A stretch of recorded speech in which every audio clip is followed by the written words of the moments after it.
Masechet Zevaḥim, Daf Lamed Gimel. Yesterday we saw the halacha by Ula in the name of Resh Lakish, that if someone puts a hand into the temple courtyard while they are tameh, they deserve lashes. The same as if they put their whole body in, meaning that a partial entry is like full entry according to Ula. Now we're going to cite a baraita that would seem to support this halacha. Lema mesayah leh, kol hasemichot shayu sham, koreh alehen ani, techef lismicha shechita. This is a Tosefta Masechet Negaim that says all of the placing of the hands upon an animal that one has to do for korbanot, this semicha that was done in the Bet HaMikdash, I say about them that you have to do the semicha immediately before doing shechita. Immediately means in the same place. The owner, whoever's bringing the korban, comes and does semicha, puts his hands on the head of the animal and full weight on it, and then right there at the spot, someone does shechita. That means if it's a kodesh kodashim that has to be slaughtered in the north of the mizbeach, that would mean the owner comes to that area, and he has to, which is permitted for a Yisrael or a woman, whoever is bringing it, as they have to be tahor to enter into that area, but they are permitted to come into that area because they're bringing this korban and they need to do semicha. So we say ezrat nashim because that's where women would usually be if they didn't have a specific purpose. And also ezrat Israel, same thing. But if they have something they need to do, like semicha of a korban, or they could also do shechita. But even if they don't do shechita, they have to do the semicha. So they will come to that area. So we learned that for almost all korbanot, one does semicha in the same place as shechita. חוץ מזו שהייתה בשער ניקנור שאין מסורה יכול להיכנס לשם עד שמזין עליו מדם חטאתו ומדם אשמו ואמרת ביה במקצת לשמה ביה לעייל ידה ולסמוך. There's one exception, and that is the korbanot of the Mesorah, which was done in Sha'ar Nikanor. Sha'ar Nikanor, here's one picture here. This is Ezrat HaNashim over here, and Sha'ar Nikanor up the stairs divides the Ezrat Nashim from the inner courtyard. Here's another picture where you could see this is the Ezrat Nashim, which has a lower level of sanctity, and then here's Sha'ar Nikanor, this number 8, and then you enter into the temple courtyard itself, where you have the Mizbeach. And so the Mesorah, because the Mesorah is not totally tameh, he's already on his 8th day, he went to the mikveh, and so he's tahor enough that he can come on to Har HaBayit, and that means also that he can come on into the Ezrat Nashim. So that's okay, but he's not tahor enough that he could enter into the courtyard here. So the problem is that in order to become tahor, he needs to have the blood and the oil sprinkled on his right thumb and his right toe and his right ear. So how can he do that? He is in the Catch-22. So we saw the answer is that he stands in the doorway of Sha'ar Nikanor, which is still in Ezrat Nashim, so that's okay, he can be there, and he sticks his thumb in. And then he does that. Okay, fine, that's how he does that. But how is he going to do semicha on the animals that he has to bring? That's a problem because semicha has to be done at the place of shechita, and the place of shechita of these kodesh kodashim are in the northern part of the mizbeach over here. So back to the text, everybody does semicha in the same place that they do shechita, except for the Mesorah, who does it in Sha'ar Nikanor, because a Mesorah cannot enter into the courtyard area until you sprinkle upon him the blood of the chatat and the blood of the asham. That's the end of the Tosefta. Now, if you say, as Ula did, that partial entrance is, if you say the opposite of Ula, that partial entrance is not entrance, well then, why doesn't he put his hands inside and do semicha? In other words, this area over here has to be done, the shechita has to be done north of the Mizbeach. We saw that there are various opinions about what that includes. Does it include the entire area of the north or only part of it? Right now we're assuming it includes the entire area, including where it says 25, 23, 24, 25 here, also 29, that would be included, and also 12. So let's say this entire area is all north of the Mizbeach, even though it's not parallel to it, it's wider. So if all that is permitted, well then the Mesorah can simply stand in the entranceway and put his hands in and press down on the head of the animal, and then do shechita right there at that spot, which is still the north of the Mizbeach. That's if you think that putting your hands in is not the same as putting your body in. So therefore, it must be that putting your hands in is like putting your body in. And that's why they cannot do semicha there. So that's why the Mesorah has to be an exception, that everybody else does semicha and shechita in the same place. However, here we have to bring the animal outside, do semicha on the temple courtyard, on the temple mount somewhere, and then we'll move the animal into the courtyard and do shechita there.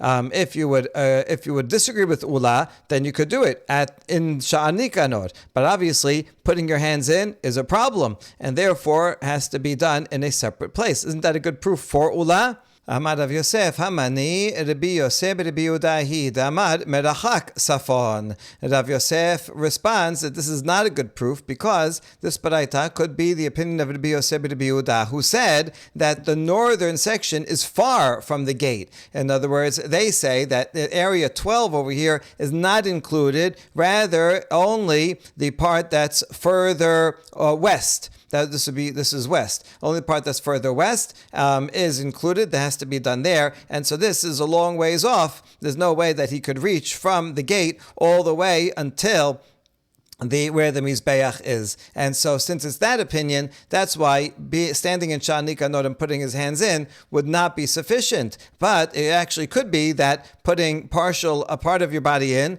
would be okay. Maybe putting your hands in is not the same as putting your body in, but even so, you can't do it because that the korban cannot be slaughtered in that area. So there's no proof from here. Now we wonder, wait, if that's the problem, just that he can't reach so far, v'le'abed pishpash, why not make a small opening? A pishpash is an opening, like say a big gate, and sometimes you have a small door. So why not go on the northern side, meaning over here? If you're telling me that the korban can only be slaughtered immediately to the north of the Mizbeach, let's see here where number 23 is. Okay, fine. So let the Mesorah come around over here, which is still part of the Temple Mount area, and make a small door over here, and let him stick his hands right into here where it says 23, and do semicha there, and then you could do shechita right there in the same place. So if you really thought that putting a partial entry is not full entry, then that would be permitted. So why not do that?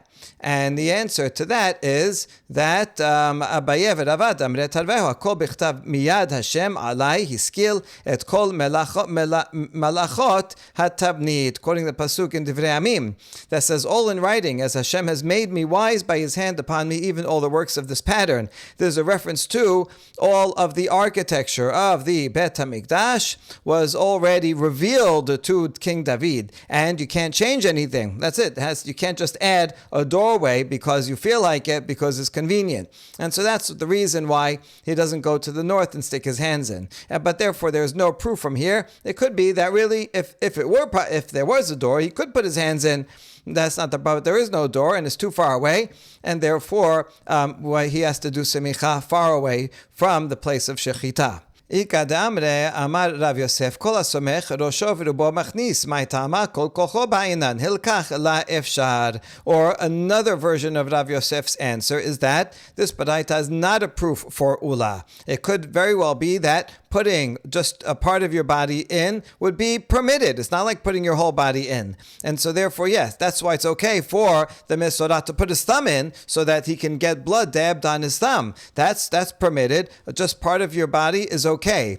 But the problem with semicha is that anyone who does semicha has to put in his head and most of his body. Why? Because he has to put his full weight on the head of the animal. It's not enough just to rest your hands a little bit on the top of the animal. You have to put your weight. In order to put your weight, you're going to have to totally lean in most of your body into the courtyard. And therefore, it's impossible to do semicha. And that's why the Baraita says that semicha is done outside of the courtyard, somewhere on Temple Mount, and then the shechita is done elsewhere for the korban of a mesorah. My kasabar, simichat Hashem mesorah deoraita, v'techev l'smicha shechita deoraita, le'ov l'smoch lehedja derachamana amar. Now we want to clarify what were the assumptions of the author of this baraita that said that for all korbanot you do simichat shechita in the same place except the korban of mesorah. If this author thinks that semicha of an asham of a mesorah is a deoraita law. Semicha is, we learn from korban chatat you do semicha, and we learn from korban chatat that also in asham you do, from most ashamot, you also have to do semicha. If we include asham of a mesorah is a little different because he didn't do anything wrong. Most ashamot are because someone sinned. Asham mesorah, I mean, we associate with lashon hara, but that's just a loose association. So if someone got mesorah, because whatever, they got mesorah, they got sada'at. And so this asham, if we assume that the asham also of a mesorah is a doraita to do semicha on it, and if you assume that this law that you'd have to do semicha and shechita in the same place is also a deoraita law, in that case, since the Torah says so, bring the mesorah in to the right there in the temple courtyard and let him do semicha right there outright because the Torah says to do it. I mean, why are you trying to find a loophole around this issue and put it in and make a new door?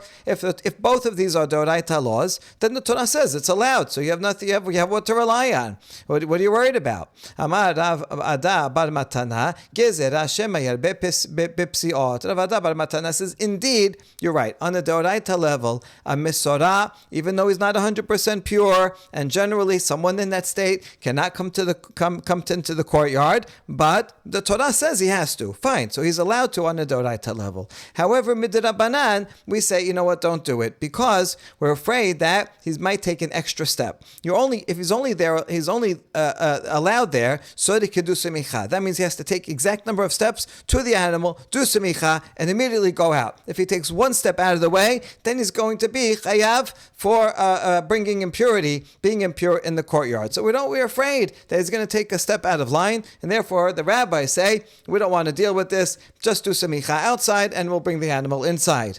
So that's one possible answer. That's what the Tana of this Baraita thought. Or another explanation. Amar Avada bar Matana, Semichat Asham Mesorah deoraita, v'techev l'smicha shechita lav deoraita. Maybe this Baraita assumes that doing semicha for an Asham Mesorah in fact is deoraita, but the law that semicha and shechita have to be in the same place is not deoraita, and so that itself is the Rabbanan law. So therefore, that's easily overridable because there's an overriding concern of the mesorah. He can't be in that place. So for this, we're not going to do semicha and shechita in the same place. Me'tibeh v'samach v'shachat ma semicha bitorin af shechita bitorin v'yamar lav deoraita bitmein name mashkachat la. We challenge this last possibility because the pesukim back to back that we saw in the previous daf say v'samach and v'shachat, and from that hekesh we learn that just like semicha can only be done by someone who's tahor, so too shechita can only be done by someone who's tahor. However, if you say that this law that semicha and shechita have to be in the same place is not a deoraita law, well, in that case, so actually you could do semicha and shechita in different places. If so, you could do semicha anywhere. So why would you say that semicha has to be by someone who's tahor? Let the semicha be done by someone who's tameh, and he's tameh. Let him do it outside. The fact that he's touching the animal, that's not going to make the animal animal tameh because the live animal never becomes tameh. So we could do it outside, do semicha, and then bring it in. And so there would be no reason to even say that semicha cannot be done by someone who is tameh. So this baraita and this connection here in this pasuk, this proves that possible answer of Rav Ada bar Matana. Ela ipuch. So rather we switch it around. Semichat asham mesora lav deoraita v'techev l'smicha shechita deoraita. Rather, the author of that baraita can assume that semicha v'nasham mesora is not deoraita. You have to do semicha for all chatat offerings and for most asham offerings where it's because of a sin. But this, he just got sarat, he got some disease. So that's all. So he doesn't have to do semicha. Although we do agree that if you have to do semicha, it has to be done in the place of shechita. That's true, if you have to do semicha. But here, the law of semicha is not deoraita, it's only midrabanan. And that's why the author of that baraita that we started with said that for all korbanot, semicha has to be done in the place of shechita, except for that of a mesorah. Since the semicha is not really necessary anyway, a midoraita level, and there's a problem of this mesorah coming into the courtyard. So, since you don't have to do semicha anyway, so then you don't do it in the place of shechita. We'll do it a little bit. Okay, we'll do it. He'll just rest his hands a little bit on it. He's not going to put his full weight because he can't come in to it. But if he puts his hands on it, that's okay. The basic conclusion, however, is that this baraita is not a proof for the opinion of Ula. In the next part of the Gemara, we return to the statement of Ula in the name of Resh Lakish that we saw yesterday, who said that someone who's tameh, who puts his hand into the courtyard, gets malkut, and we assume that means if he does it by mistake, he gets malkut, and on purpose, he would get karet. And based on that understanding, Rav Hoshaya challenged Ula from this case of someone who's a mitzorah and then becomes a tevul yom on his eighth day, which happens to be Erev Pesach. And we wondered, how is he permitted to perform Korban Pesach? After all, these are both karet. Idi v'idi aseh sheyesh bo karetu. If by a tevul yom, putting his hand in, if you say putting a hand in is the same as putting your body in, then that is karet, and Korban Pesach is also karet. So Korban Pesach should not override. And we had to find an answer that, since it's overridden because he's a misorah, so then tevul yom also will be overridden. Which was, okay, it's an answer that we gave, but now we're going to offer a different one. Ravina Amar Le'inyan Malkut Itmar. Ravina says, when Ula said in the name of Resh Lakish, someone who put his hand, a tameh person who put his hand in, gets Malkut, he meant only Malkut, and he does not get Karet. And that's, therefore, that would answer the question more easily. Anyone who's tameh does not get Karet just for putting a hand in, and therefore, if it's Erev Pesach, Korban Pesach, it does involve Karet if you don't do it. And that's the reason, just by itself, the obligation of Pesach, which has karet, will override someone tameh, tevul yom, putting his hand in. And so that's a simpler answer. When Ravin came from Eretz Yisrael, he said that Rabbi Abhu said that Rabbi Resh Lakish, no, he wasn't talking about an impure person putting his hand into the Mikdash. That's not what Rabbi Lakish said at all. Rather, he was talking about a completely different case. He was talking about a case of someone who's tameh, who touches kodesh, who touches sacrificial food. And therefore, but he's not allowed to do that, and he gets malkut for that. He wasn't even talking about the courtyard at all. Diitmar tamesh naga bekodesh Resh Lakish amar loker Rabbi Yochanan amar eno loker. And we know, in fact, that there is a machloket about this, because here we says that someone who's tameh who touches sacrificial food, Resh Lakish says he gets malkut. Rabbi Yochanan says, although it's prohibited, he does not get malkut. Resh Lakish amar loker bechol kodesh lo tiga. Resh Lakish says we learn it from a woman who recently gives birth, and it says regarding hu bechol kodesh lo tiga ela mikdash lo tavo is a continuation. And so here it says, right, she cannot touch kodesh. So there you go. It's a lo ta'aseh, so it gets malkut. Rabbi Yochanan amar eno lokeh hu b'teruma ketir. Rabbi Yochanan says that pasuk is talking about touching teruma. That's where there's a prohibition, and she would get malkut for making teruma tameh, but does not apply to sacrificial food. Now we ask about Resh Lakish. Is that true that he uses this pasuk b'chol kodesh lo tiga to teach that one cannot touch korban food, korban meat? But in a different source, Resh Lakish uses the same pasuk as a warning not to eat besar kodesh. A warning is also a prohibition about it, but in order to give lashes, you need both a prohibition and a warning. So that's what it's for. As another statement says, where do we see a warning for eating sacrificial food while tameh? Resh Lakish says from this, so even though it says the word tiga, he interprets it as ochel. So how could Resh Lakish use it for two things? Rabbi Yochanan Amar Taneh Bardela Atya Tumato Mibiat Mikdash Maladan Anash Vizhir Afkan Anash Vizhir. Before we answer the question for Resh Lakish, we note that Rabbi Yochanan agrees, of course, that you cannot eat korban, food, while tameh, but he learns it from a gezer hashava. It says the word tum'ato with regard to eating sacrificial foods. It also says the word tumato regarding entering into the Bet HaMikdash while tameh. So just like regarding entering into the Mikdash, we already have Pesukim for an Onesh and Azhara. So with this Gezer HaShavah, we will apply it to eating. And therefore, Rabbi Yochanan has a different source for it. So back to Resh Lakish, how can you use the same Pasuk for two things? And the answer is he can. You can learn the prohibition of someone tameh touching Kodesh from the fact that the pasuk uses the word to touch, so that means to touch. Fine. Azara leochel midit kash the kodesh the mikdash, and the we use it as a warning for eating kodesh because it's back to back with going into the mikdash, which is the continuation of the pasuk vela mikdash lo tavo. And since going into the bet mikdash, that's a prohibition of karet, so it must be that the beginning of the pasuk must be including a case of karet. Now, touching a sacrificial food will not give karet. Therefore, the beginning of the pasuk must be a reference to a karet punishment. So that must be eating sacrificial food. So, from the same section of the pasuk, we can learn both. Touching is prohibited. And you get malkut for that because it says the word nigi'ah. And we also learn a warning for eating because it is connected with the next law that also has karet on it. And so therefore we can use it for two things. Tanya kevated Resh Lakish bechol kodesh lo tiga azhara leochel. Atamer azhar leochel o eno ela lenogea. We have a braita that backs up Resh Lakish, says the same thing. Quoting the pasuk regarding the woman who gave birth, it says she should not touch any kodesh. So that's a warning for eating. What do you mean a warning for eating? Do you say it's a warning for eating? Maybe it's actually a prohibition for touching.